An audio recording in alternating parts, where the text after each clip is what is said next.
D'habitude, il ne se permettait même pas une canette de soda. Mais ce jour-là, il a acheté le meilleur steak, commandé le vin le plus cher et a même payé par carte un barbecue à plus de 5000 $. Dépensait-il ainsi parce qu'il allait mourir? Pas du tout. C'était simplement parce que ses 4 enfants lui avaient promis de venir le voir à la maison. Mais alors qu'il avait tout préparé avec excitation, les appels ont commencé à tomber un par un. Chacun de ses enfants disait avoir un imprévu et ne pas pouvoir venir. La maison était de nouveau vide, sauf lui. En fixant son visage vieillissant dans le miroir, Jack a soudain décidé qu'il n'allait plus attendre assis. Il irait voir ses enfants lui-même. Le médecin lui avait déconseillé de voyager, disant que sa santé ne le supporterait pas. Jack avait acquiescé, mais dès qu'il s'était retourné, il avait fait ses valises et s'était mis en route. Dans le train, il s'est vanté auprès d'une jeune femme assise en face de lui que ses enfants étaient devenus chefs d'orchestre, peintres, danseurs et entrepreneurs. Et tout cela, disait-il, avait été rendu possible grâce aux années passées à enduire des fils électriques pour gagner assez d'argent et les élever. Un vieil homme élégant à proximité la regardait avec admiration. Mais les bons moments ne durent jamais longtemps. Bientôt, Jack s'est retrouvé à la porte de son fils aîné David.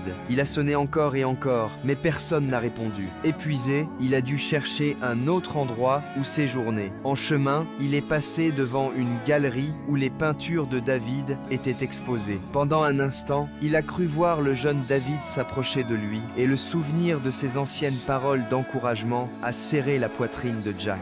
Cette nuit-là, il a séjourné dans un restaurant ouvert 24 heures sur 24, entouré d'autres hommes âgés sans endroit où aller, et cela lui a fait encore plus manquer son fils. Le lendemain, la maison de David était toujours fermée. Sans autre choix, Jack a laissé une lettre à la porte et s'est dépêché vers l'étape suivante. Il a mangé seul au McDonald's, est resté seul dans des motels bon marché et a veillé à ne pas sauter ses médicaments. Après un autre long voyage de jour et de nuit, il est finalement arrivé chez sa fille Ellie. Ellie vivait dans une villa luxueuse. La porte lui a été ouverte par son petit-fils, qui était plein d'énergie, rien à voir avec l'enfant malade qu'Ellie avait décrit. Clairement, elle ne lui avait pas dit la vérité. Déconcertée par l'arrivée soudaine de son père, Ellie a dit à son fils d'emmener grand-père jouer au golf, pendant qu'elle téléphonait rapidement à son mari. Pendant la partie, Jack a remarqué que les scores de son petit-fils n'étaient pas aussi impressionnants qu'Ellie l'avait prétendu non plus. Plus tard dans la soirée, son gendre s'est précipité chez lui avec des plats à emporter, et le couple a joué la comédie de l'affection. Mais à table, la tension entre le petit-fils et son père était impossible à ignorer. Jack a demandé prudemment s'il pouvait rester quelques jours. Ellie, avec des excuses sur le travail et les études de son fils, a refusé poliment. Jack n'a pas insisté, il a simplement continué sa route.